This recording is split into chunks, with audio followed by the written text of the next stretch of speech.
Hello friends and dear student, एक बार फिर से आपका बहुत बहुत स्वागत है। तो आज की इस वीडियो में हम लोग पढ़ने वाले हैं सोशल फार्मेसी चैप्टर नंबर 2 का पार्ट नंबर 4। इससे पहले इसके 3 पार्ट्स अपलोड हो चुके हैं और जो तीसरा पार्ट था इसका वो काफ़ी ज़्यादा इम्पोर्टेंट भी है और इंटरेस्टिंग भी है, उसको आप ज़रूर पढ़ लीजिएगा।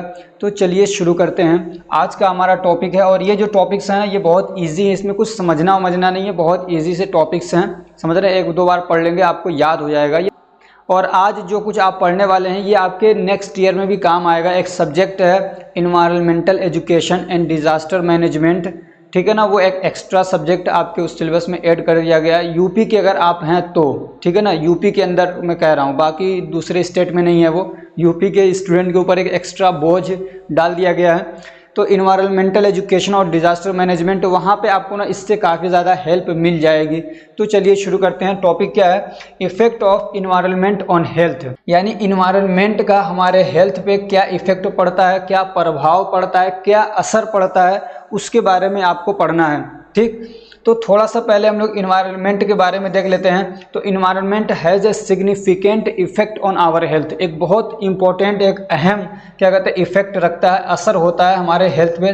किसका? इन्वायरमेंट का। यानी अगर इन्वायरमेंट अच्छा है तो हमारी सेहत भी, हमारी हेल्थ भी अच्छी रहेगी, और अगर इन्वायरमेंट अच्छा नहीं है तो अलग अलग तरह की बीमारियां हो सकती हैं, हमारी हेल्थ भी अच्छी नहीं रहेगी।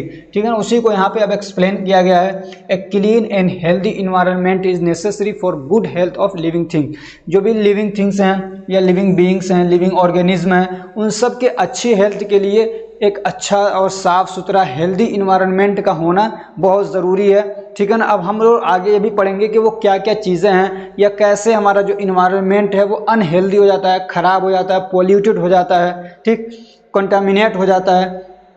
और जब क्या कहते हैं बैड क्या कहते हैं इन्वायरमेंट है, या जिसको हम लोग पोल्यूटेड इन्वायरमेंट भी बोलते हैं, अगर हमारा इन्वायरमेंट पोल्यूटेड हो जाता है यानी ख़राब हो जाता है, गंदा हो जाता है, कंटामिनेटेड हो जाता है, तो उसकी वजह से क्या होगा, अलग अलग तरह की बीमारियां होंगी। लीड्स टू मतलब वो अलग अलग बीमारियों का सबब बनेगा, अलग अलग बीमारियों की तरफ लेके जाएगा। ठीक, जैसे कि लंग्स डिसीज़ हो गए, नर्वस सिस्टम डिसऑर्डर हो सकता है, यानी जो हमारा ब्रेन वाला सिस्टम है, ठीक है ना, कंट्रोल एंड कोऑर्डिनेशन वाला। ऐसे क्या है, वाटर बोर्न डिसीज़ हो सकती हैं। वाटर बोर्न डिसीज़ मतलब जो बीमारियों से होने बीमारियों कह रहा हूँ, जो पानी के ज़रिए से होने वाली बीमारियाँ होती हैं। असल में पानी से नहीं होगा, बल्कि उसका जो पैथोजन है वो पानी के रास्ते से हमारे अंदर आता है। जैसे कि कोलेरा हो गया, डायरियल डिसीज़ हो जाते हैं, ठीक है ना, आदमी को दस्त वगैरह आने लगता है, उल्टी होने लगती है। तो ये होता है इन्वायरमेंट का इफेक्ट हमारी बॉडी के ऊपर। ठीक है ना। अब अच्छा है तो और बुरा है तो वो आपने समझ लिया। अब जो इन्वायरमेंट है ना, असल में क्या है, इसकी फितरत जो है, मतलब इन्वायरमेंट की असल स्टेट क्या है कि वो मतलब हेल्दी है। इन्वायरमेंट जो असल में है वो हेल्दी है, कुदरत ने उसको हेल्दी बनाया है। लेकिन कुछ चीज़ें ऐसी हैं, कुछ पोल्यूशन ऐसे हैं जिसकी वजह से हमारा इन्वायरमेंट क्या होता है, अनहेल्दी हो जाता है। तो वो क्या चीज़ें हैं? तो डिफरेंट टाइप्स ऑफ पोल्यूशन जो अलग अलग टाइप के होते हैं वो हमारे इन्वायरमेंट के हेल्थ को क्या करते हैं, डैमेज कर देते हैं। या आप ये भी कह सकते हैं कि हमारे इन्वायरमेंट को वो पोल्यूटेड कर देते हैं, गंदा कर देते हैं, ख़राब कर देते हैं, अनहेल्दी कर देते हैं। जैसे कि वाटर पोल्यूशन हो गया, ठीक, एयर पोल्यूशन हो गया, नॉइज़ पोल्यूशन हो गया। ये तो आप पढ़ते ही आ रहे हैं बचपन से तकरीबन। तो क्या, हाँ, इन्वायरमेंट का मतलब क्या होता है, तो जो भी चीज़ हमारे सराउंडिंग में है ना, वही समझिए हमारा इन्वायरमेंट है। अब क्वेश्चन बनता है कि ये पोल्यूशन क्या है।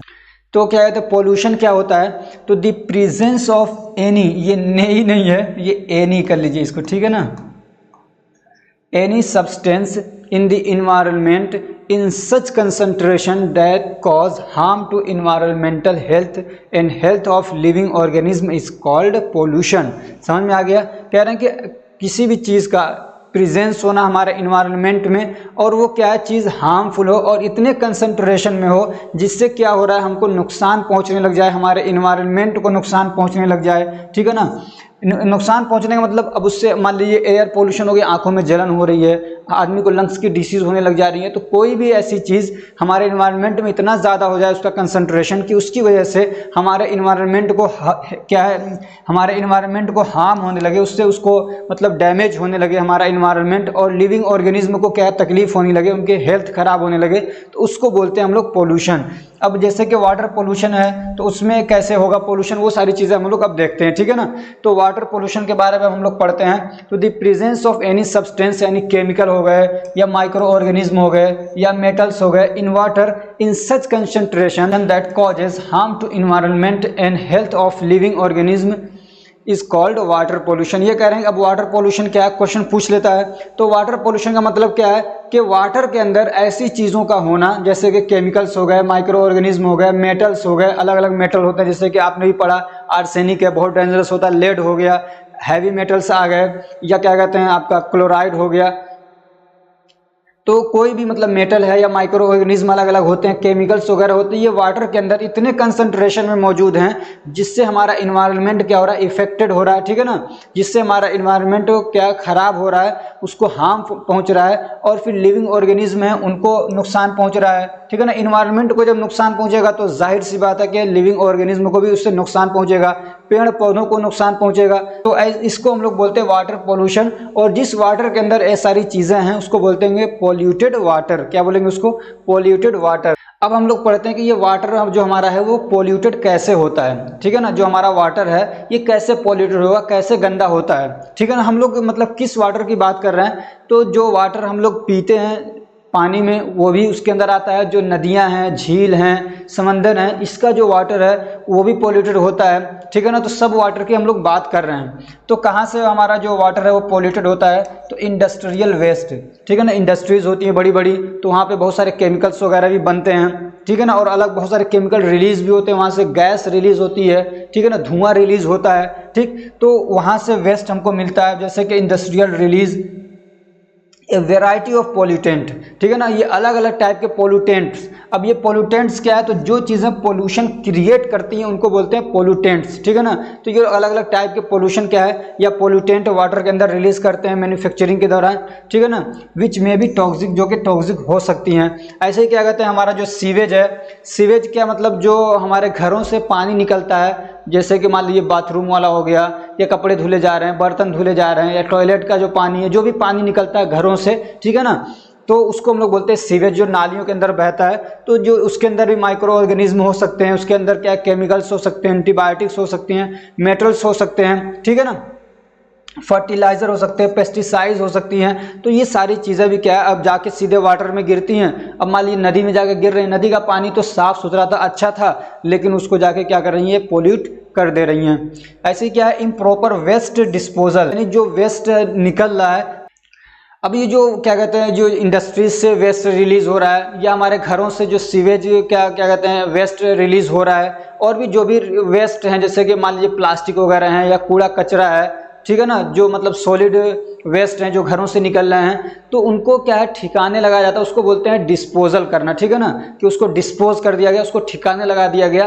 तो उसमें ऐसी टेक्निक्स यूज की जाती हैं जिससे हमारा इन्वायरमेंट पोल्यूटेड ना हो, समझ रहे हैं ना। लेकिन अगर उसको सही से नहीं किया जाए, जो टेक्निक्स हैं, जो सही तरीके हैं, उसको अप्लाई ना किया जाए, तो फिर क्या होता है, उससे भी हमारा वाटर पोल्यूटेड होता है। जैसे कि मान लीजिए आपके यहाँ पे आप एक फार्मेसी चलाते हैं, वहाँ पे आपके पास बहुत सारी दवाएं थी, एक्सपायर हो गई, आपने लाकर उनको पानी में फेंक दिया, तो ये आपने सही से डिस्पोज नहीं किया, उसका तरीका अलग है डिस्पोज करने का, कैसे डिस्पोज करना है, तो आपने वाटर को क्या किया, पोल्यूटेड कर दिया। तो यही कहा जा रहा है, ऐसे इंडस्ट्रीज से जो पोल्यूशन निकलता है उसका एक तरीका होता है कि उसको ट्रीट किया जाए पहले, यानी उसके अंदर से जो टॉक्सिसिटी है, जो माइक्रो ऑर्गेनिज्म है, या जो भी नुकसान पहुंचाने वाली चीज़ें हैं, उसको पहले वहाँ से रिमूव कर दिया जाए, या उनको डिटॉक्सिफाई कर दिया जाए। फिर वो पानी वो जाके उसमें नदी में गिरे, या धुआं निकल रहा है तो वो इन्वायरमेंट में जाए ट्रीटमेंट के बाद। तो उस तरीके से क्या होता है, हमारा वो पोल्यूशन रिलीज नहीं करता है, लेकिन अच्छे से डिस्पोज नहीं किया गया। और क्या कहते हैं, जो वहाँ से मान लीजिए पानी वगैरह या केमिकल्स वगैरह निकल रहे थे, गंदा पानी निकल रहा था इंडस्ट्रीज से या घरों से, वो सीधे जाके नदियों में गिर रहा है, तो फिर वहाँ पे क्या हो जाएगा, पोल्यूशन होगा। ऐसे ही एसिड रेनिंग जो होती है उसकी वजह से भी क्या होता है, पोल्यूशन होता है, यानी वाटर पोल्यूशन की बात कर रहे हैं हम लोग। ऐसे ही अब एसिड रेनिंग क्या होता है, ये तो आप मुझे लगता है कि पढ़ के ही आए होंगे। माइनिंग की वजह से भी क्या होता है, वाटर पोल्यूशन होता है। माइनिंग क्या होता है, जो मतलब ज़मीन को खोद के जो मिनरल्स वगैरह निकाले जाते हैं, या जो मेटल्स वगैरह निकाले जाते हैं, पत्थर का कोयला निकाला जा रहा है, समझ में आ रही बात। तो ज़मीन की जो खुदाई करके चीज़ें निकाली जाती है उसको बोलते हैं माइनिंग। तो उसकी वजह से भी क्या है, वाटर पोल्यूशन होता है। ये कॉजेज़ हैं इसके। अब यहाँ पे एक मतलब पूछा आपके उसमें कि वाटर बोर्न डिसीज क्या है। वाटर बोर्न डिसीज का मतलब है कि पॉल्यूटेड वाटर यूज करने की वजह से जो बीमारियां होती हैं उसको बोलते हैं वाटर बोर्न डिसीज, ठीक है ना। अब उसके एग्जांपल्स पूछता है, ये क्वेश्चन पूछता है, कई बार पूछा गया है, ठीक है ना। इसको जरूर आप अच्छे से समझ लीजिएगा और याद कर लीजिएगा कि वाटर बोर्न डिसीज क्या है और क्या उनके एग्जाम्पल्स हैं। एग्जाम्पल्स के साथ में पूछता है। तो एक एग्जाम्पल क्या है, कोलेरा, काफ़ी फेमस है, ठीक है ना। कोलेरा या कलरा भी बहुत सारी जगहों पे बोलते हैं इसको। तो it is caused by the vibrio cholerae या कोलेरा भी बोलते हैं। मान लीजिए आपने पोल्यूटेड वाटर ले लिया, अब ये आपके अंदर आ गया तो क्या करेगा, इसकी वजह से वोमिटिंग होने लग जाएगी, ठीक है ना। क्रैम्स होंगे यानी पेट के अंदर मरोड़ होगा, दर्द होगा, ठीक है ना। और डायरिया होगा, लूज मोशन होगा, ठीक है ना। तो इसमें आदमी की हालत खराब हो जाती है, सारा बदन का जो वाटर है वो निकल जाता है, इलेक्ट्रोलाइट जो है वो बैलेंस नहीं रह पाते हैं। अब पूछेंगे इलेक्ट्रोलाइट क्या है, अगले साल पढ़िएगा, ठीक। अब एक बीमारी और दूसरी क्या है, टाइफॉइड, आप अच्छे से जानते हैं। तो किसका जो कॉजेटिव एजेंट है वो क्या है, वो है सैल्मोनेला टाइफी, ठीक है ना। ये भी एक बैक्टीरिया है, तो इसकी वजह से हो जाता है आपको टाइफॉइड। बहुत अच्छे से जानते होंगे, बहुत सारे लोगों को हुआ भी होगा, ठीक है ना। जिसको जिसको भी हुआ था बताना कि मतलब इस बीमारी में आपको क्या होता है जब टाइफाइड हो जाता है। तो यहाँ पे कुछ मतलब सिम्टम्स उसके लिखे हुए हैं कि फीवर होता है, चिल्स पड़ते हैं, इसको डबल एल कर लीजिए, यानी ठंडक लगती है। नोजिया होता है, नोजिया मतलब मतली जैसा आएगा, उल्टी जैसा होगा, ठीक है ना, उसको बोलते हैं नोजिया। और फिर उल्टी भी होती है, ठीक। और क्या होगा इसमें, लॉस ऑफ एपेटाइट हो जाएगा, आदमी को भूख नहीं लगेगी। और क्या होगा, डायरिया हो जाएगा, ठीक है ना। और क्या होगा, हेडेक, सर में दर्द होगा, कमजोरी आ जाएगी। तो ये कुछ क्या है, कॉमन सिम्टम है किसके, टाइफॉइड के। और बीमारी क्या है, डायरियल डिसीज है। तो कुछ वायरसेस की वजह से भी क्या है, आदमी को डायरिया हो जाता है। कोलेरा में तो होता ही है, वो तो इसकी वजह से होता है, विब्रियो कोलेरा की वजह से। कुछ वायरसेस की वजह से भी आदमी को डायरिया वगैरह हो जाता है, ठीक है ना। या बैक्टीरिया की वजह से भी हो जाता है कुछ, या पैरासाइट की वजह से भी ये बीमारी हो जाती है। गंदा पानी पीने की वजह से आदमी को लूज मोशन वगैरह आने लगते हैं, ठीक है ना। ऐसे क्या और एग्जाम्पल क्या है इसका, वाटर बोर्न डिसीज का, अमेबियासिस, ठीक है ना। अमीबा की वजह से जो बीमारी होती है तो उसको बोलते हैं अमीबियासिस। अमीबा हिस्टोलाइटिका पैरासाइट है, उसकी वजह से अमीबियासिस होता है। इसमें क्या होता है, तो इसमें आपको पेन होता है, ठीक है ना। किसमें, एब्डोमेन में, यानी ये जो नीचे वाला हिस्सा है इसमें दर्द होता है, एब्डोमेन में दर्द होता है, डायरिया होगा, ठीक है ना। स्टूल में ब्लड आ सकता है, यानी आप जब टॉयलेट करेंगे तो उसमें क्या है, स्टूल के अंदर ब्लड आ सकता है, आपको उसमें भूख नहीं लगेगी, ठीक है ना। ये क्या है, कुछ अमीबियासिस के सिम्टम्स हैं। और बीमारी क्या है, हेपेटाइटिस ए और ई हो सकता है, ये काफ़ी ज़्यादा डेंजरस होता है, ठीक है ना। ये भी वायरस की वजह से होता है। ये आपको दिख रहा है आइटिस, ठीक है ना। ये आइटिस जहाँ पे भी आपको दिखे इसका समझ लीजिए वहाँ पे कुछ ना कुछ इन्फ्लामेशन है। तो हेपेटाइटिस का मतलब क्या होता है, आपके लीवर के अंदर इन्फेक्शन हो जाता है, ठीक है ना। जब इन्फेक्शन होता है तो फिर वहाँ पे क्या होता है, सूजन हो जाता है, ठीक है ना। जहाँ पे भी आपको ये आइटिस दिखे ना, या टिस दिखे इस टाइप का, तो ये समझ लीजिए कि यहाँ पे इन्फ्लामेशन वगैरह है। तो लीवर के अंदर इन्फ्लामेशन होता है और इन्फ्लामेशन के बाद फिर वहाँ पे क्या होता है, हो जाता है सूजन हो जाता है, ठीक है ना। इन्फ्लामेशन के अंदर सूजन भी आता है और भी कई सारी चीज़ें आती हैं। तो जहाँ पे भी इन्फ्लामेशन होगा वहाँ पे सूजन भी हो जाता है, ठीक है ना। तो हेपेटाइटिस ए और ई ये दो वायरस के नाम भी हैं, ठीक है ना। हेपेटाइटिस ए और ई ये दो वायरस के नाम भी हैं जिनकी वजह से हेपेटाइटिस ए और ई होता है, ठीक है ना। ये क्या करते हैं, लीवर को इन्फेक्ट कर देते हैं। अब यहाँ पे एक टॉपिक है, importance of safe drinking water, साफ पानी पीने की क्या इंपॉर्टेंस है, ठीक है। तो एक इंपॉर्टेंस क्या है कि water borne disease, water borne disease ये नहीं कि इसको पीने से हो जाएंगे बल्कि इससे बचा जाएगा, ठीक है ना। सेफ वाटर क्या इंपॉर्टेंट है prevention of water borne disease के लिए, ठीक। दूसरा क्या, मेंटेन ए गुड हेल्थ, अपने हेल्थ को अच्छा रखने के लिए साफ पानी पीना ज़रूरी है। ऐसे क्या, प्रॉपर फंक्शनिंग ऑफ किडनी सही से काम करे उसके लिए आपके लिए सेफ वाटर होना ज़रूरी है। ऐसे क्या है, चाइल्ड हेल्थ डेवलपमेंट, ठीक है ना। जो बच्चे हैं वो अच्छे से क्या है डेवलप करें, उनका ग्रोथ हो, तो उसके लिए क्या है वाटर का प्योर होना और साफ़ होना ज़रूरी है। ऐसे क्या, for progress of community and country, हमारी कम्युनिटी और कंट्री दोनों को क्या है प्रोग्रेस करने के लिए, आगे बढ़ने के लिए, उन्नति के लिए, तरक्की के लिए साफ़ पानी होना ज़रूरी है। इसलिए तो सरकारें इस पर फोकस करती हैं। मान लीजिए हम ही लोग जो भी इस देश के लोग हैं, देशवासी हैं, यही इस कंट्री को आगे बढ़ाएंगे। एक कम्युनिटी जब आगे बढ़ेगी तो फिर वो क्या है अपने कंट्री को भी क्या है आगे कंट्रीब्यूट करेगी। तो अगर यही लोग जो हैं यहाँ के रहने वाले वही बीमार पड़ जाएं तो बहुत सारा पैसा तो सरकार का उस पर खर्च होगा। जो ये काम कर सकते थे, इनकी जो प्रोडक्टिविटी थी वो कम हो जाएगी, ये काम नहीं कर पाएंगे। समझ में आ रही बात? तो इसलिए हेल्दी होना कम्युनिटी का किसी भी देश की तरक्की के लिए बहुत ज़रूरी होता है। किसी भी अगर पॉपुलेशन वहाँ पे बीमार है, कमज़ोर है, अनहेल्दी है, तो वो देश क्या है, तरक्की नहीं कर सकता है। इसलिए सरकारें इस पे कोशिश करती हैं और हम सबको भी कोशिश करना चाहिए कि हमारी जो कम्युनिटी है वो क्या है, बीमारियों से दूर हो। इसलिए साफ़ पानी पीना बहुत ज़रूरी होता है। अब अगला टॉपिक है एयर पोल्यूशन। तो वही सेम डेफिनेशन यहाँ पे भी है, ठीक है ना। कोई भी हार्मफुल सब्सटेंस एयर के अंदर इतने कंसंट्रेशन में हो कि जिसकी वजह से हमारे क्या कहते हैं इन्वायरमेंट को नुकसान पहुँचने लगे और हमारे इस इन्वायरमेंट के अंदर जो भी लिविंग ऑर्गेनिज्म हैं, ठीक है ना, उनको नुकसान पहुंचने लगे, तो उसको हम लोग बोलते हैं उस कंडीशन को एयर पोल्यूशन, ठीक है ना। अब एयर पोल्यूशन कैसे होता है, इसके क्या कॉजेज हैं? तो जो स्मोक है, जो गैसेज हैं, जो हमारे इंडस्ट्रीज से और फैक्ट्रीज से रिलीज होती हैं, उससे होता है। यही मेन सोर्सेज होते हैं इसके, क्या कहते हैं, एयर पोल्यूशन के। लेकिन क्या होगा, सरकार क्या करती है, अभी जैसे हम लोग तो किसान बैकग्राउंड से ताल्लुक़ रखते हैं, तो क्या होता है कि छोटे छोटे खेत बेचारों के 1 एकड़ भी नहीं है, बहुत कम, आधा एकड़ है, किसी का उससे भी कम है। अब वो क्या है, मशीन से खेत कटवा लेते हैं, कंबाइन से, ठीक है ना। तो अब क्या है, पराली जो है उसकी खुद निकाल के बाहर फेंक रहा है बेचारा। क्यों? कि कानून बन गया कि उसको जला नहीं सकता है। तो क्या करेगा यार बेचारा, फैक्ट्री से निकल रहा धुआं, उस पर कोई पाबंदी नहीं है, वो खूब पोल्यूशन फैला रहे हैं, लेकिन ये बेचारा कमज़ोर किसान हर तरह से यही पिसता है। हर तरह से क्या होगा, यही पिसेगा। अब हम लोग खुद ही जाके खेत में से निकाल के पराली को लाके रोड पे रख रहे हैं, कहाँ रखेंगे? खेत में जला नहीं सकते, बाहर भी जला नहीं सकते, तो क्या करे, घर में लाके भरेगा उसको आदमी। अब मतलब सोचना चाहिए ना, आप कोई भी रूल बना रहे हो तो उसका सोल्यूशन भी दो कि क्या करे उसका। वो खेत में रखेगा तो गेहूं का सीज़न, अभी वो गेहूं की बुआई होगी तो गेहूं उगेंगे नहीं, उसी के अंदर दबे के रह जाएंगे वो, तो क्या करे आदमी। तो अब बहुत सारे लोग क्या करते हैं, अभी जाके जलाया फ़ौरन, और फ़ौरन उसको क्या करते हैं, फिर जुताई करवा देते हैं। तो यही करना पड़ता है। बहुत सारे लोगों ने क्या, रात में जला देते हैं, चुपके चोरी छुपे जलाते हैं, क्या करेंगे, मजबूर हैं। तो मैं कह रहा था कि मतलब गैस तो ज़्यादा जो मतलब डेंजरस है, जो रिलीज़ कर रहे हैं वो इंडस्ट्रीज़ हैं, फैक्ट्रीज़ हैं, क्योंकि ये तो बड़े लोगों की हैं, तो इस पर तो पाबंदी लगेगी नहीं।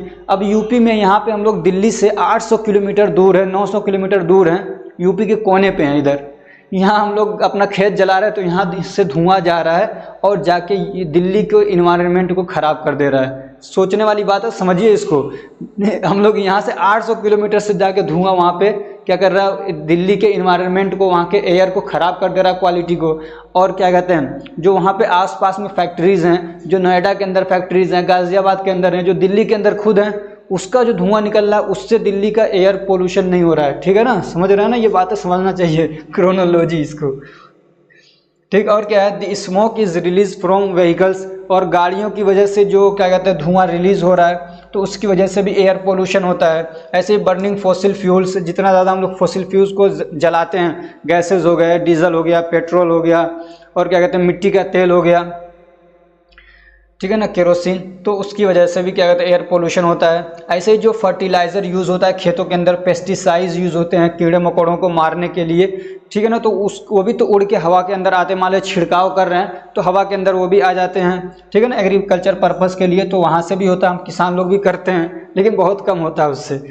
और क्या है, फॉरेस्ट फायर, कभी जंगल में आग लग गई तो उसकी वजह से भी हो जाता है। और क्या है, gas release from volcanic eruption. Volcanic eruption का मतलब होता है जो ज्वालामुखी फटता है, ठीक है ना, जिसको आतिश फशां बोलते हैं। तो यानी कहीं से फटा और क्या कहते हैं वहाँ से फिर एक, पता नहीं, हमने तो कभी देखा नहीं है रियल में, उसमें तो सुनते हैं कि गैसेस भी रिलीज़ होती हैं उसमें से, और एक लिक्विड मटेरियल सा बहने लगता है, तो उसकी वजह से भी क्या होता है, एयर पोल्यूशन होता है। अब ये कह रहे हैं कि effect of air pollution on human health, हमारे हेल्थ पे, ह्यूमन के हेल्थ पे क्या इफेक्ट पड़ता है। इफेक्ट तो जानवरों पे भी पड़ता है, इफेक्ट तो पेड़ पौधों पे भी पड़ता है, लेकिन हमारे मतलब ऊपर जो ह्यूमन लोग हैं उनके ऊपर क्या इफेक्ट पड़ता है अगर हमारा जो एयर है वो पोल्यूटेड हो जाता है तो रेस्पिरेटरी डिसीज़, इससे क्या हो जाएगा, जो हमारा लंग्स वाला सिस्टम है, ठीक है ना, सांस लेने वाला जो सिस्टम है, रेस्पिरेटरी सिस्टम है, तो उसमें बीमारियां होंगी, ठीक है ना। इरिटेशन होगा किसमें, हमारे जो कहते हैं रेस्पिरेटरी ट्रैक्ट हैं, जो ट्रेकिया है, विंड पाइप है, उसमें इरिटेशन होगा, ठीक है ना। उसकी वजह से अगर किसी को अस्थमा है तो अस्थमा और ज़्यादा वर्स्ट हो जाएगा और ये अस्थमा का भी कारण बन सकता है, ठीक है ना। ऐसे लंबे समय तक अगर कोई क्या है इस गंदे हवा में रहता है, पोल्यूटेड एयर में रहता है, तो उसको COPD हो जाता है। इसको बोलते हैं क्रोनिक ऑब्स्ट्रक्टिव पल्मोनरी डिसीज़, ठीक है ना। ये भी एक बीमारी है जिसमें जो मतलब ये जो हवा का पाइप है ना जो अंदर जा रहा है वो ऑब्स्ट्रक्ट हो जाता है, ऐसे सिकुड़ जाएगा, या उससे नीचे जो क्या कहते हैं ट्रेकिया से नीचे जो ब्रोंकाई है, ब्रोंक्यूल्स हैं, ठीक है ना, जो पतले पतले जो समझिए एक तरीके से पाइप हैं जो हवा को लेके जाते हैं, तो वो क्या था सिकुड़ जाता है, उसी को बोलते हैं ऑब्स्ट्रक्ट हो गया वो, ठीक है ना, हवा जा नहीं पा रही पूरी तरीके से। और भी इसमें क्या फ़र्क होता है अस्थमा में और COPD में, आप सेकेंड ईयर में पढ़ेंगे, वहाँ बहुत अच्छे से मैंने मतलब जो भी इसमें और उसमें डिफरेंस है उसको मैंने वहाँ पर एक्सप्लेन किया है। तो आप इतना याद रखिएगा, इससे COPD हो जाता है, ठीक है ना। और इस बीमारियों में होता क्या, अस्थमा में COPD में क्या होगा कि आदमी को खांसी वगैरह आएगी, सांस नहीं ले पाएगा, सांस लेने में दिक्कत होगी, थोड़ा सा एक्सरसाइज किया तो सांस फूलने लग जाएगा, समझ रहे हो, तो ये सारी दिक्कतें होती हैं। और क्या होगा, कार्डियोवास्कुलर डिसीज़ होने के चांसेस हैं। कार्डियोवास्कुलर डिसीज़ का मतलब होता है जो हमारे हार्ट से रिलेटेड बीमारियाँ हैं, ठीक है ना, उसमें ब्लड वेसल्स भी आ जाते हैं आपके। तो अगर कोई लंबे समय तक एयर पोल्यूशन में रहता है यानी पोल्यूटेड वाटर में रहता है तो उसको क्या हार्ट अटैक के चांसेस हैं, ब्लड प्रेशर बढ़ जाएगा उसका, उसकी वजह से नर्वस सिस्टम प्रॉब्लम हो सकता है, ठीक है ना। Presence of heavy metals such as mercury, arsenic and lead can cause nervous system disorder. हवा के अंदर ये जो क्या कहते हैं हैवी मेटल है, इनके अगर कण उसमें पाए जा रहे हैं, ठीक है, इनके एटम्स पाए जा रहे हैं अगर हवा के अंदर, तो उसकी वजह से क्या है आदमी को नर्वस सिस्टम डिसऑर्डर हो सकता है, जैसे कि अल्जाइमर हो गया, ठीक है ना, अल्जाइमर डिसीज़ हो गया। ऐसे ही पार्किंसंस डिसीज़ होता है। अल्जाइमर और पार्किंसंस में क्या फ़र्क है, अल्जाइमर डिसीज़ में आदमी को भूलने वाली दिक्कत होती है, पार्किंसंस में आदमी को क्या है मतलब हाथ वगैरह सही से ये काम नहीं करते। आपने देखा होगा बुढ़ापे में ये बीमारी हो जाती है, ज़्यादातर लोगों को हाथ कांपते हैं सही से, ठीक है ना, तो वो एक तरीके से नर्वस सिस्टम डिसऑर्डर होता है। वो बॉडी में स्लो मोशन हो जाता है, ऐसे वो हम लोग जैसे एकदम से ऐसे कर ले रहे हैं, वो बूढ़े लोग जिसको ये बीमारी हो जाएगी तो वो एकदम से क्या फ्रिक्वेंटली ऐसा कर नहीं पाएगा और धीरे धीरे क्या है वो मतलब ऐसे खोलेगा, धीरे धीरे उसको मोड़ता है। तो ये सारी चीज़ें आती है पार्किंसंस डिसीज़ के अंदर। ऐसे क्या रिप्रोडक्टिव प्रॉब्लम भी हो सकता है। अगर कोई प्रेग्नेंट औरत है, महिला है, वो लंबे समय तक एयर पोल्यूशन में रहती है तो उसकी वजह से क्या हो सकता है, प्री टर्म बर्थ हो सकता है या प्री मेच्योर बर्थ भी हो सकता है, उसको बोल सकते हैं आप। और क्या लो बर्थ वेट हो सकता है, यानी जो जैसे कि नॉर्मली जो बच्चा पैदा होने का टाइम होता है वो होता है 9 मंथ, ठीक है ना, 9 महीने होता है, लेकिन पता चलेगा कि इसकी वजह से 7 महीने में 8 ही महीने में बच्चा पैदा हो गया, तो पूरी तरीके से बच्चा अभी डेवलप नहीं हो पाता है। और क्या कहते हैं बच्चे का वेट कम हो सकता है। ऐसे क्या है प्री मेच्योर मोर्टेलिटी, आदमी अगर मतलब एक होता है ना बूढ़ा होकर फिर मरता है, लेकिन जब अगर पोल्यूशन होगा ज़्यादा एयर पोल्यूशन तो उसकी वजह से आदमी ना, जैसे कि मान लीजिए इस एरिया के अंदर हमारे यहाँ पे मान लीजिए लोग नॉर्मली 70 साल 80 साल तक जी रहे हैं, लेकिन अगर एयर पोल्यूशन हो तो पता चलेगा कि 50 साल में 60 साल में वो बेचारे लुढ़क जा रहे हैं, ठीक है ना। तो इसलिए एयर को पोल्यूट नहीं करना है अपने तौर पे, ऐसे ही वाटर को भी नहीं करना है। तीसरा जो पोल्यूशन को मतलब सोर्स है वो है नॉइज़ पोल्यूशन, जिसको मतलब माना जाता है 3 बड़े अलग अलग टाइप के जो पोल्यूशन होते हैं। तो आपने एक वाटर पढ़ लिया, एयर पढ़ लिया, अब हम लोग पढ़ेंगे नॉइज़ पोल्यूशन। तो नॉइज़ पोल्यूशन मतलब ये कि नॉइज़ की वजह से जो पोल्यूशन हो, तो उसमें नॉइज़ में क्या होगा कि बहुत ज़्यादा एक्सेसिव या डिस्टर्बिंग नॉइज़ अगर हम लोग रिलीज़ कर रहे हैं, ठीक है ना, जो कि हार्मफुल हो रहा है या किसी को मतलब एनॉय कर रहा है, यानी उसको तकलीफ पहुंचा रहा है, वो आदमी को इरिटेशन हो रहा है, उससे दिक्कत हो रही है इंसान को या एनिमल्स को, तो वो होता है आपका नॉइज़ पोल्यूशन, ठीक है ना। और नॉइज़ पोल्यूशन मतलब एक उसका पैरामीटर है, कैसे उसको नापते हैं, उसको हम लोग डेसिमल में नापते हैं, ठीक है ना। नॉइज़ को हम लोग नापते हैं डेसिमल में, तो कुछ पैरामीटर हैं कि अगर मतलब और एरिया के हिसाब से, जैसे कि इंडस्ट्रियल एरिया है तो वहाँ पे नॉइज़ पोल्यूशन का लेवल अलग है नॉइज़ की वजह से। और मतलब क्या कहते हैं रेजिडेंशियल एरिया है, यानी जहाँ पे लोग रह रहे हैं, तो वहाँ पे नॉइज़ पोल्यूशन का क्या कहते हैं जो स्टैंडर्ड है वो अलग है, ठीक, उसको हम लोग देखते हैं।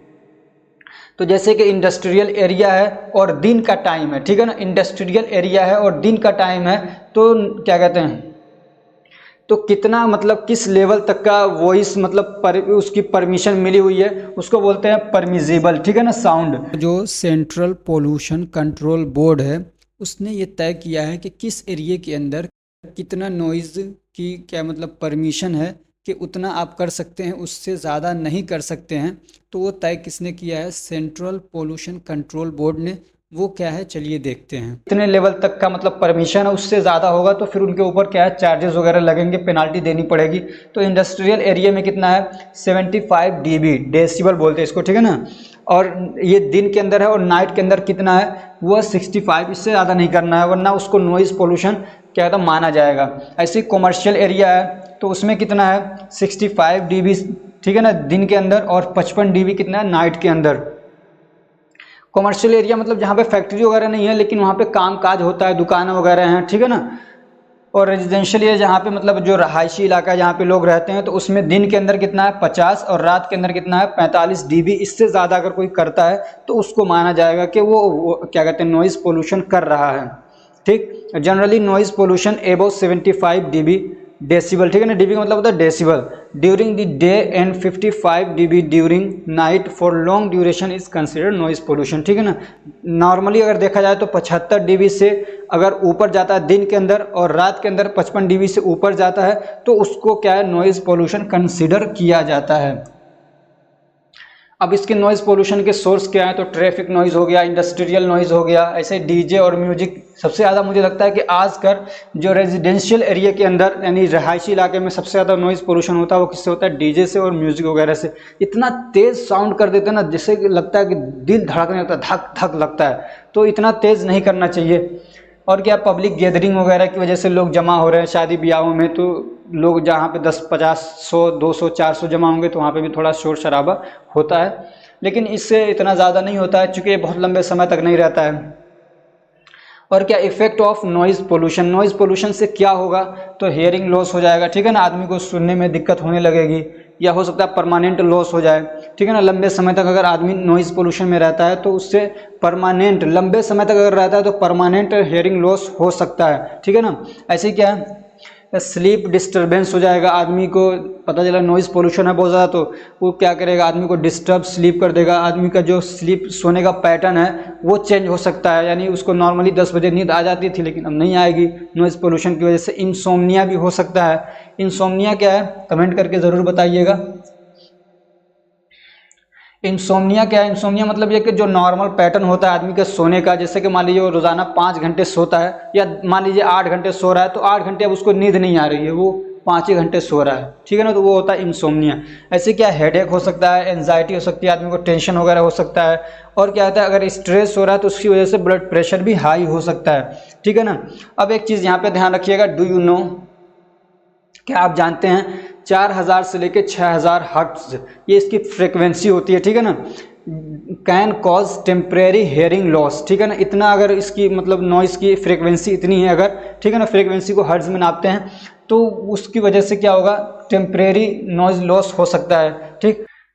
और क्या continuous exposure to noise around 100 dB और more generally damage the inner ear and above 120 dB can cause immediate harm to ears. समझ में आ रही बात? ये कह रहे हैं कि लंबे समय तक अगर कोई आदमी 100 dB तक के मतलब नॉइज़ में रह रहा है, ठीक है ना, 100 dB तक का जहाँ पे नॉइज़ उसमें रह रहा है या उससे ज़्यादा, तो उसकी वजह से जो इनर ईयर है वो उसका डैमेज हो सकता है। और अगर 120 dB समझ रहे हैं डेसिबल के ऊपर वॉइस में मतलब कहीं पे इतना ज़्यादा वॉइस है 120 dB, ठीक है ना, और उसमें वो रह रहा है तो इमीडिएट हार्म हो सकता है उसके ईयर को, ठीक है ना, उसके ईयर को नुकसान पहुंच सकता है तुरंत अगर 120 dB से ऊपर के वॉइस में वो जाके रह रहा है तो, ठीक है ना, तो इससे बचना चाहिए। अब ये कि sewage and solid waste disposal ख़त्म ही नहीं हो रहा है यार, ये तो थक गया बोलते बोलते। तो सीवेज आप समझ चुके हैं, जो घरों से गंदा पानी निकलता है, ठीक है ना, उसको बोलते हैं सीवेज। और सॉलिड वेस्ट डिस्पोजल या सॉलिड मटेरियल जो होता है, ठीक है ना, तो उसको कैसे डिस्पोज किया जाए, कैसे ठिकाने लगाया जाए, ठीक है। अब ये कि इसको कैसे डिस्पोज किया जाए, ठीक है ना, जो वाटर निकल रहा है इसको कैसे डिस्पोज किया जाए। डिस्पोज करने का मतलब इस तरीके से उसको ठिकाने लगाया जाए कि उससे हमारे इन्वायरमेंट को कोई नुकसान ना पहुँचे, ठीक है ना। तो देखते हैं। तो उसका एक तरीका ये है कि वाटर को किसी नदी के अंदर आप डाल लें, किसी दरिया के अंदर, किसी तालाब के अंदर आपका पानी जा रहा है, तो उसमें जाने से पहले वहाँ पे जो क्या कहते हैं, हो सकता है लिविंग ऑर्गेनिज्म रहती हैं, मछलियाँ रहती हैं वहाँ पे, और भी बहुत सारे माइक्रो ऑर्गेनिज्म हैं, बहुत सारी चीज़ें हैं और बहुत सारे अलग अलग ऑर्गेनिज्म हैं, तो उनकी ज़िंदगी को भी नुकसान पहुँचता है। तो क्या कहते हैं कि पानी को पहले ट्रीट कर लिया जाए, ठीक है ना। पानी को डिस्पोज करने से पहले, यानी नदी नाले के अंदर पानी को जाने से पहले उसको ट्रीट कर दिया जाए, उसी को बोलते हैं ट्रीटमेंट ऑफ वेस्ट वाटर। तो देखिए उसमें क्या होता है, तो सबसे उसके पूरा स्टेप कभी पूछ लेता है, और यहाँ पूछे ना पूछे लेकिन सेकेंड ईयर में ज़रूर पूछता है। तो सबसे पहले क्या करते हैं, जो भी मतलब हमारा वेस्ट है उसको कलेक्ट किया जाता है। क्या करते हैं, सबसे पहले कलेक्शन होता है, जहाँ से भी गंदा पानी आ रहा है पूरे कम्युनिटी का, उसको एक जगह कलेक्ट किया जाता है, ठीक। उसके बाद आता है फर्स्ट स्टेप। तो उसमें जो लार्ज ऑब्जेक्ट्स होते हैं, यानी मान लीजिए प्लास्टिक है, उसमें क्या प्लास्टिक के डब्बे हैं, पाउच हैं, बैग्स होते हैं प्लास्टिक के, तो जो भी मतलब बड़ी बड़ी चीज़ें हैं उनको क्या करते हैं हम लोग रिमूव कर देते हैं स्क्रीनिंग के ज़रिए से, ठीक है ना, या फिल्टर भी बोल सकते हैं उसको। उसके बाद आता है primary treatment. Now waste water enters into a large tank. फिर एक क्या है, जो गंदा पानी हमारा वो एक बड़े टैंक के अंदर जाता है, ठीक है ना। इन विच हैवी सॉलिड्स सेटल डाउन, जिसमें कि जो भारी चीज़ें हैं, ठीक है ना, जैसे कि मान लीजिए रेत है, बालू है, और भी जो चीज़ें हैं मेटल्स वगैरह हैं, वो नीचे बैठ जाते हैं बॉटम में। और जो लाइटर चीज़ें हैं, जो मतलब हल्की चीज़ें हैं, जो मतलब बड़े ऑब्जेक्ट हमने निकाल दिए थे, जो छोटी छोटी हैं वो ऊपर क्या है, ऊपर फ्लोट करने लगती है, तैरने लगती हैं। तो इन दोनों को भी क्या है, रिमूव कर दिया जाता है, ठीक है ना। बीच में से पानी को निकाल दिया जाता है, नीचे वाला नीचे से निकाल दिया जाता है, ऊपर वाले को ऊपर से छान के निकाल दिया जाता है, ठीक। उसके बाद आता है सेकेंडरी ट्रीटमेंट। तो इसको बायोलॉजिकल ट्रीटमेंट भी बोलते हैं। In this treatment in this stage micro organism are use to break down the organic pollutants in this sewage. अब ये जो सेकेंडरी ट्रीटमेंट है, इसमें हम लोग क्या है, इसको बायोलॉजिकल ट्रीटमेंट भी बोलते हैं। तो इस वाले स्टेज में क्या करते हैं कि हम लोग माइक्रो ऑर्गेनिज्म को यूज़ करते हैं किस काम के लिए, जो ऑर्गेनिक पोल्यूटेंट्स हैं, ठीक है ना, यानी कार्बनिक भी कह सकते हैं आप उनको। तो जो वो पोल्यूटेंट्स होते हैं उनको ब्रेक डाउन करने के लिए उनको तोड़ दिया जाता है। हम लोग कंपोजिशन है, मान लीजिए कोई कंपाउंड बना, उसको तोड़ दिया जाता है, वो अब टॉक्सिक नहीं रहेगा, वो अब नुकसान नहीं पहुँचाएगा, तो उसके लिए माइक्रो ऑर्गेनिज्म को यूज़ किया जाता है, ठीक। उसके बाद आता है tertiary treatment. In this stage fine particles, यहाँ पे कॉमा लगा लीजिए, pathogens and other impurities are removed. अब इस स्टेज में क्या करते हैं, जो भी छोटे से छोटे पार्टिकल्स हैं, या कोई पैथोजन है, बीमारी करने वाले माइक्रो ऑर्गेनिज्म वगैरह हैं, ठीक है ना, या कोई और दूसरी इम्प्योरिटीज़ है, उनको क्या है, रिमूव किया जाता है। This treatment can involve advance filtration या केमिकल ट्रीटमेंट। और ये जो ट्रीटमेंट है टर्शरी वाला, तो ये इसमें इन्वॉल्व हो सकता है एडवांस फिल्ट्रेशन का जो तरीका टेक्निक है वो यूज़ करते हैं, और यह केमिकल ट्रीटमेंट भी होता है, यानी कुछ दवाएं वगैरह डाल के, कुछ केमिकल वगैरह डाल के उसको क्या है, ट्रीट किया जाता है, ताकि उसमें से माइक्रो ऑर्गेनिज्म वगैरह को निकाला जाए, फाइन पार्टिकल्स हैं उनको निकाला जाए, ठीक। और उसके बाद आता है डिस्पोजल और रीयूज। अब ये जो आपका पानी है ये क्या है, ट्रीट हो चुका है, अब इसको क्या है आप डिस्पोज कर सकते हैं, यानी अब इसको आप नदी नाले में फेंकना चाहें तो वहाँ पे उसको क्या है बहा सकते हैं, और या फिर उसको रीयूज़ कर सकते हैं, यानी अपने खेतों में चलाना है, बागीचे में डालना है, तो वहाँ के लिए आप इसको अब यूज़ कर सकते हैं, ठीक है ना। अब एक टॉपिक है, आपने ये अभी जो पढ़ा डिस्पोजल, ये किसका पढ़ा आपने, जो लिक्विड है, ठीक है ना, जो वाटर है उसको डिस्पोज किया हमने, वेस्ट वाटर को, सीवेज वाटर को। अब जो ये इसमें ना वो भी आते हैं, जैसे कि मान लीजिए इंडस्ट्रियल वाटर निकल रहा है तो उसको भी ऐसे ही ट्रीट किया जाएगा, ठीक। उसके बाद आता है सॉलिड वेस्ट डिस्पोजल, ठीक है ना। अब जो सॉलिड वेस्ट है उसको कैसे डिस्पोज करते हैं, तो solid waste are the waste material which are not liquid और गैस। सॉलिड वेस्ट किसको बोलते हैं, तो वो मटेरियल जो कि लिक्विड नहीं है या गैस नहीं है, तो उसको हम लोग बोलते हैं सॉलिड वेस्ट। जैसे कि प्लास्टिक बैग्स हो गए, वेजिटेबल्स हो गए, ठीक है ना, जो सब्जियां होती हैं या उनके पत्ते होते हैं, मान लीजिए गोभी है उसके पत्ते फेंक दिए जाते हैं, मूली के पत्ते फेंक दिए जाते हैं, तो बहुत सारे जो वेजिटेबल्स हैं, ठीक है ना, या पेपर वगैरह हैं अलग अलग टाइप के, तो उनको कैसे डिस्पोज किया जाए, तो उनके अलग अलग तरीके हैं, ठीक है ना। कुछ ऐसे होते हैं, या मान लीजिए दवाएं वगैरह हैं, उनको कैसे किया जाए, तो कुछ चीज़ें ऐसी हैं जिनको लैंड फिल करते हैं, ज़मीन को खोद के उसके अंदर गाड़ दिया जाता है उनको, ठीक है ना, उसको बोलते हैं लैंड फिल, ठीक। और ये जो मेथड है ये क्या है, ईजी भी है और क्या है, आसान भी है, ठीक है ना। और दूसरा एक मेथड है उसको बोलते हैं कंपोस्टिंग, या आप इसको ये भी कह सकते हैं डीकम्पोजिंग। तो इस मेथड में क्या होता है, जो ऑर्गेनिक वेस्ट हैं चीज़ें आती है, जैसे कि मान लीजिए आपकी सब्जियां हैं, या सब्जियों की जो छिलके वगैरह होते हैं, फलों के छिलके, घास वगैरह हैं या पत्तियां वगैरह हैं, ठीक है ना, तो उन सबको क्या करते हैं, तो उसमें क्या एक जगह पे रखा और क्या कहते हैं बैक्टीरिया मतलब माइक्रो ऑर्गेनिज्म जैसे कि बैक्टीरिया हो गया, फंगस वगैरह को यूज़ करके उसको डिकम्पोज करा देते हैं। डिकम्पोज के मतलब उसके अंदर वो जाएंगे, उसको खाएंगे, सड़ा देते हैं, फिर एक तरीके से खाद बन जाती है वो, ठीक है ना, जिसको फर्टिलाइज़र बोल सकते हैं आप। तो इस तरीके से उनको क्या करते हैं डिकम्पोज करा के उसको हम लोग यूजेबल बना देते हैं, या अब वो सड़ने गलने वाला जो टेंशन था कि उससे पोल्यूशन होगा वो नहीं रहता है। और एक होता है इंसिनरेशन। इंसिनरेशन का मतलब होता है कि जला देना, ठीक है ना। तो कुछ सॉलिड मटेरियल्स ऐसे होते हैं जिनको हाई टेम्परेचर पे क्या है मतलब जला दिया जाता है, उसको बोलते हैं एग्जॉस्ट कर दिया गया, ठीक है ना, हीट के ज़रिए से उसको मतलब भस्म कर दिया जाता है, ख़त्म कर दिया जाता है। तो एक सिस्टम ये भी होता है, ठीक है ना, लेकिन ये महंगा पड़ता है। ऐसे क्या रिसाइकिल जैसे प्लास्टिक आइटम्स वगैरह हैं तो उसको क्या है इस दोबारा से रीयूज़ कर लिया जाता है। तो ये सॉलिड वेस्ट के साथ में किया जाता है। ऑक्यूपेशनल इलनेस, ठीक है ना, यानी जो कारोबार करते हैं, कारोबार की वजह से काम काज करने की वजह से जो बीमारियां होती हैं उसको बोलते हैं ऑक्यूपेशनल इलनेस। यानी कई सारे काम ऐसे हैं जहाँ पे धूल है, मिट्टी है, गैसेज हैं, ठीक है ना, तो उनकी वजह से कुछ बीमारियां होती हैं, तो उसी के बारे में आपको पढ़ना है। या कुछ ऐसा है, मान लीजिए कोई है जो डीजे वगैरह में सिस्टम उसमें काम कर रहा है, तो उसको क्या है नॉइज़ पोल्यूशन की वजह से हेयरिंग लॉस वगैरह हो सकता है। तो जो भी काम की वजह से या काम की जगहों पर रहने की वजह से जो बीमारियां होती हैं उसको बोलते हैं ऑक्यूपेशनल डिसीज़।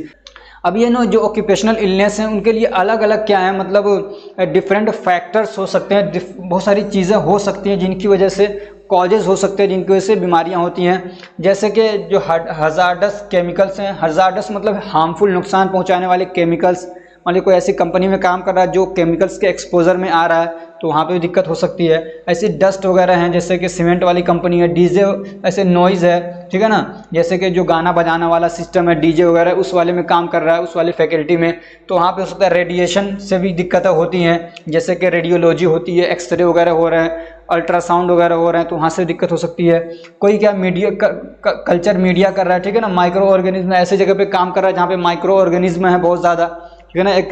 एक काम होता है दवा बनाने का, वैक्सीन बनते हैं जहाँ पे, तो वहाँ पे माइक्रो ऑर्गेनिज्म को डेवलप किया जाता है, बाकायदा उगाया जाता है, पैदा किया जाता है, तो वहाँ पे दिक्कत हो सकती है। ऐसी क्या स्ट्रेस वगैरह कोई ऐसा काम है जहाँ पे मतलब बहुत ज़्यादा उस प्रेशर रहता है लोगों पे, तो वहाँ पे भी दिक्कत उनको हो सकती है, ठीक है ना। स्ट्रेस की वजह से भी बहुत सारी दिक्कतें बीमारियां होती हैं। अब ऑक्यूपेशनल डिसीज़ में कुछ देख लेते हैं, तो स्किन डिसीज़ है, ठीक है ना, it may be due to prolong exposure to irritants, radiation, gases etcetera, ठीक है ना। तो कोई ऐसी जगह पे काम कर रहा है जहाँ पे क्या है इरिटेंट्स जैसे कि रेडिएशन है या कुछ और दूसरे इरिटेंट्स हैं, केमिकल्स वगैरह हैं, गैसेज हैं, तो उसकी वजह से स्किन डिसीज़ हो सकती है, ठीक। ऐसे क्या हेयरिंग लॉस हो सकता है, कोई आदमी लंबे समय तक ऐसी जगह पे काम कर रहा है जहाँ पे नॉइज़ पोल्यूशन है, तो उसकी वजह से उसको हेयरिंग लॉस हो सकता है, यानी उसका सुनने वाला सिस्टम खराब हो जाएगा। और क्या अस्थमा होने के चांसेस है, it may be due to the prolong exposure to irritant allergens, ठीक है ना। इरिटेंट्स हैं जो एलर्जेंस है, इरिटेंट एलर्जेंस क्या है जो मतलब जाके हमारे मान लीजिए वो अंदर आ गए, कोई डस्ट पार्टिकल्स हो गया या कोई भी चीज़ हो गई या कोई क्या कहते हैं मेटल हो गया, कुछ भी जो अंदर जा रहा है छोटा छोटा और जाके लंग्स जो क्या कहते हैं ट्रेकिया है, ठीक है ना, विंड पाइप है, उसमें जाके वो क्या कर रहा है एक तरीके से समझिए इरिटेशन कर रहा है, यानी खुजली कर रहा है। अब वहाँ पे दिक्कत होनी शुरू हो जाती है, हमारे जो क्या कहते हैं हमारा जो डिफेंस सिस्टम है, WBCs हैं, वो आने लग जाते हैं। ऐसे उससे पहले क्या कहते हैं मैक्रोफेजेस आ जाते हैं। अब वो फिर एक सिस्टम चलता है और वो बार बार इरिटेशन आता रहता है, तो वहाँ पे अब क्या होता है इन्फ्लामेशन होने लगता है, वहाँ पे ऑब्स्ट्रक्शन होने लगता है, ठीक है ना। पूरी उसकी पूरा मैकेनिज्म है कि अस्थमा कैसे होता है आप सेकेंड ईयर में पढ़ेंगे। मैं आपका यहाँ बोझ नहीं बढ़ाना चाह रहा हूँ, ठीक है ना। सेकेंड ईयर में आप पढ़ेंगे कैसे होता है, एक सब्जेक्ट है फार्माकोथेरापेटिक, उसमें आप बीमारी पढ़ते हैं और बीमारी कैसे होती है इसको बोलते हैं एटियोलॉजी, ठीक है ना, कि क्या कॉजेज हैं, और पैथोजेनेसिस भी पढ़ते हैं कि क्या क्या स्टेप होते हैं बीमारी के डेवलप होने में। तो सारी चीज़ें वहाँ पे पढ़ेंगे आप। अगर आपको इंटरेस्ट है तो जाके अब भी पढ़ सकते हैं, सेकेंड ईयर में अस्थमा वाला चैप्टर मैंने पढ़ा रखा है वहाँ पे, ठीक है ना। तो जो एलर्जन है, जो इरिटेंट है, जैसे कि डस्ट हो गया, एनिमल डेंडर हो गया जो उनका डेंड्रफ निकलता है, उनके यूरिन हो गया या फीदर हो गया जो वहाँ से उनके पंख वगैरह निकलते हैं, छोटे छोटे पंख हो जाके अंदर क्या मतलब इरिटेशन कॉज कर रहे हैं, या केमिकल वेपर है यानी केमिकल के जो भाप बन के उड़ रही है उसकी वजह से इरिटेशन हो सकता है, धुआं की वजह से हो सकता है, ठीक है ना। वेल्डिंग फ्यूम से जो यानी वेल्डिंग होता है तो वहाँ पर जो गैस वगैरह निकलना जो उसकी महक है, तो ये सारी चीज़ें इरिटेशन हो सकती है जिसकी वजह से अस्थमा या और जो आपके लंग्स से रिलेटेड बीमारियाँ वो हो सकती हैं। अब एक टॉपिक है आपके सिलेबस में environmental pollution due to pharmaceuticals. Pharmaceuticals का मतलब ये है कि दवाएं, ठीक है ना। तो दवा बन रही है या दवा बन चुकी है, उनकी वजह से क्या कहते हैं जो इन्वायरमेंटल पोल्यूशन होता है उसके बारे में आपको एक ओवरव्यू लेना है, ठीक। मतलब क्या है कि फार्मास्यूटिकल्स जो हैं या जो दवा बन रही है या जो दवा बन चुकी है उसको डिस्पोज किया जा रहा है गलत तरीके से, या उसको किसी ने खाया और वो रिलीज होकर पानी में जा रहा है, ठीक है ना। जिस भी तरीके से दवा जाके वाटर को या हमारे इन्वायरमेंट को क्या कहते हैं पोल्यूट कर रही है, तो उसी को बोलते हैं environmental pollution due to pharmaceuticals. Pharmaceuticals का मतलब होता है दवाएं, ठीक है ना। अब इसके कॉजेज देख लेते हैं। तो excretion by human and animals, ठीक है, कैसे होगा। अब जो क्या कहते हैं ह्यूमन जो है और एनिमल है जो एक्सक्रीट निकाल रहे हैं, यानी एक तरीके से समझिए कि वो यूरिन पास आउट कर रहे हैं या स्टूल पास आउट कर रहे हैं, ठीक है ना, पेशाब पखाना कर रहे हैं, तो उसकी वजह से भी क्या होता है इन्वायरमेंटल पोल्यूशन होता है, यानी समझिए एक तरीके से वाटर पोल्यूशन होगा। Drugs are used by humans और एनिमल्स आर नॉट डाइजेस्ट और मेटाबोलाइज कम्प्लीटली। जो हम लोग दवा खाते हैं, ठीक है ना, चाहे हम खाएं चाहे एनिमल खाएं, मान लीजिए एंटीबायोटिक वगैरह खा रहे हैं, तो वो पूरी तरीके से डाइजेस्ट नहीं होते हैं। उसको हम लोग ये भी कह सकते हैं कि पूरी तरीके से वो मेटाबोलाइज नहीं होते हैं, ठीक है ना। मान लीजिए 100 mg हमने खाया, तो ऐसा नहीं कि वो सारा खत्म हो गया और बाहर जो हम लोग स्टूल कर रहे हैं उसमें कोई उसका असर ना हो, ऐसा नहीं होता है। मान लीजिए 100 mg की दवा खाए तो हो सकता है कि 80% मेटाबोलाइज हो गया हो, यानी एक तरीके से वो दवा खत्म हो चुकी हो, एलिमिनेट हो चुकी हो, लेकिन 20% अभी उसका बचा हुआ है, ठीक है ना। 20 mg उसका बचा हुआ है, तो वो कहाँ जाएगा, वो वाटर के अंदर जाएगा या ज़मीन में जाएगा, वो सॉइल के अंदर जाएगा, तो वहाँ पे अब उसकी वजह से क्या होगा, पोल्यूशन होगा। उसी को हम लोग बोलते हैं एक्सक्रीशन बाय ह्यूमन और एनिमल, ठीक है ना। वो चीज़ें यहाँ पे लिखी हुई हैं, वाटर में जाएगा तो वहाँ पोल्यूशन करेगा।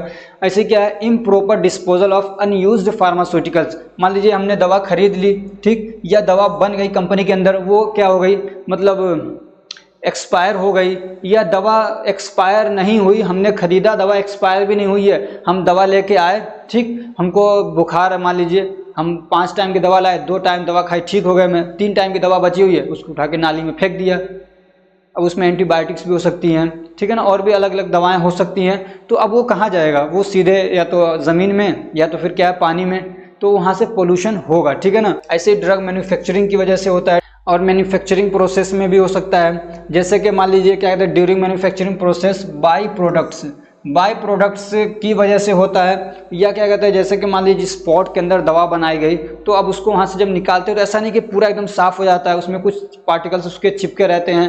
अरे खाना बनता है, आप खाना खाते हैं तो पूरा प्लेट तो नहीं खा लेते हैं ना, उसमें कुछ चीज़ें तो चिपकी रह जाती हैं, कुछ छूट जाता है, कुछ गिर जाता है थोड़ा बहुत इधर उधर, तो वो जो सारी चीज़ें वो भी क्या है पानी के अंदर पहुंचती है और वहाँ पे जाके पोल्यूशन करती है। मान लीजिए उस बर्तन को धुला जिसमें दवा बना रहे थे, मशीनें जो होती हैं उनकी भी धुलाई होती है, समझ रहे हैं ना। ऐसा नहीं कि एक बार दवा बनाया फिर दूसरी दवा उसमें बना दी, बल्कि उसको बाकायदा साफ़ सुथरा किया जाता है, मशीनों को कैलिब्रेट भी किया जाता है। तो जो रिमेनिंग पार्टिकल्स हैं जो पॉट के अंदर वो भी पानी के अंदर पहुंचते हैं। और बाई प्रोडक्ट क्या होता है, बाई प्रोडक्ट मतलब जैसे कि हम लोग एक दवा बना रहे हैं तो केमिकल रिएक्शन करा रहे हैं, 2 चीज़ों को मिला रहे हैं, तो हमको एक चीज़ तो उसमें मिल गई, लेकिन साथ में कुछ ऐसी चीज़ें भी बनती है जो हमको नहीं चाहिए, उसको निकाल के बाहर कर दिया जाता है, उसको पानी में फेंक दिया जाता है, ठीक है ना। तो उसकी वजह से भी क्या है पोल्यूशन होता है। अब ये कह रहे हैं कि कैसे रिड्यूस करें फार्मास्यूटिकल पोल्यूशन को, तो एक तरीका क्या है कि प्रॉपर डिस्पोजिंग, ठीक है ना, जो भी मतलब वेस्ट निकल के आ रहा है तो उसको अच्छे तरीके से डिस्पोज करना है, ठीक है ना। Expired drugs should be send to manufacturing companies. जो दवाएं, अगर आप दवा बेच रहे हैं तो आप क्या करें, एक्सपायर्ड दवाओं को क्या है मैन्युफैक्चरिंग कंपनी के पास वापस भेज दीजिए, ठीक है ना। इसलिए कि जो कंपनीज होती हैं उनके पास डिस्पोज करने का पूरा सिस्टम होता है, ठीक है ना, तभी उनको दवा बनाने की परमिशन भी मिलती है।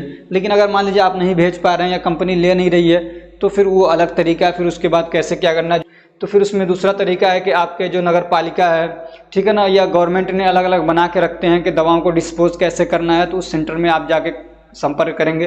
लेकिन कौन इतना करता है, लाके सीधे फेंक दिया जाता है वो, लेकिन करना चाहिए, ठीक। और क्या है, limited amount of drugs should be manufactured and purchase by the pharmacies. ये कह रहे हैं कि जो कंपनीज हैं उनको भी लिमिटेड अमाउंट में दवा बनानी चाहिए, यानी कि बहुत ज़्यादा बना के रख दिया, वो इतनी बिक नहीं पा रही हैं, वो एक्सपायर हो रही हैं, ख़राब हो रही हैं। या जो खरीदने वाले लोग हैं, ठीक है ना, जैसे मान लीजिए आप फार्मेसी चला रहे हैं तो आपने इकट्ठे बहुत सारा खरीद लिया, बेच नहीं पाए, अब वो एक्सपायर हो रही हैं, ठीक है ना। अब ये अलग अलग पर्पज़ के लिए किया जाता है, ठीक है, तो चाहे जिस भी पर्पस की वजह से हो, लेकिन ज़्यादा अमाउंट में जब खरीदेंगे तो एक्सपायर होने के चांसेस ज़्यादा हैं। ज़्यादा नहीं खरीदना, कम अमाउंट में खरीदना ताकि वो क्या एक्सपायर ना हो, और मैन्युफैक्चरर कंपनी को चाहिए कि लिमिटेड अमाउंट में बनाएं। ऐसे क्या, government should provide proper disposal facility in every city and town. और गवर्नमेंट को क्या है, हर सिटी के अंदर, हर शहर के अंदर, हर कस्बे के अंदर, बल्कि गाँव के अंदर भी क्या है, 3-4 गाँव का जो मतलब एक इलाका होता है या पंचायत में एक मतलब ऐसा सिस्टम बना दे जहाँ पे दवाओं को जाके सही से डिस्पोज किया जा सके और लोगों में अवेयरनेस भी फैलाया जाए। जैसे सरकारें अपना प्रचार करती हैं ऐसे इस बात को भी फैलाए लोगों तक, ज़्यादा से ज़्यादा। करोड़ों रुपया अपने एडवर्टीजमेंट पे खर्च कर दिया जाता है। तो ऐसे क्या कहते हैं, इन सब चीज़ों को भी बनाया जाए इस मतलब ऐसे डिस्पोजल सेंटर। और फिर वहाँ पे क्या है, मतलब लोगों को अवेयर भी किया जाए कि आपको जो भी एक्सपायर दवाएं हो रही हैं, जो फार्मेसीज़ हैं उनको भी बताया जाए, और जो लोगों को भी बताया जाए कि आपके यहाँ दवा अनयूज्ड रह गई, एक्सपायर हो चुकी है, पुरानी रखी हुई है, तो उसको ला के यहाँ पर आप डिस्पोज करें, यहाँ पर दे दें, फिर उसको सही से वो क्या है मतलब डिस्पोज कर देंगे, तो उस तरीके से पोल्यूशन नहीं होगा। ऐसे क्या है, government should make tougher rules for improper disposal of medicine. और ये कि अगर कोई गलत तरीके से दवाओं को डिस्पोज कर रहा है तो उसके लिए क्या है, खूब हार्ड टफर रूल्स बनाने चाहिए, सख्त कानून बनाने चाहिए, ठीक है ना। तो ये जो टॉपिक था वो यहीं पे कंप्लीट हो गया है। अगर ये हमारी कोशिश आपको अच्छी लग रही है तो वीडियो को लाइक करिए, चैनल को सब्सक्राइब करिए और अपने फ्रेंड्स को भी शेयर करिए ताकि वो भी इससे फ़ायदा उठा सकें। Thank you so much for watching.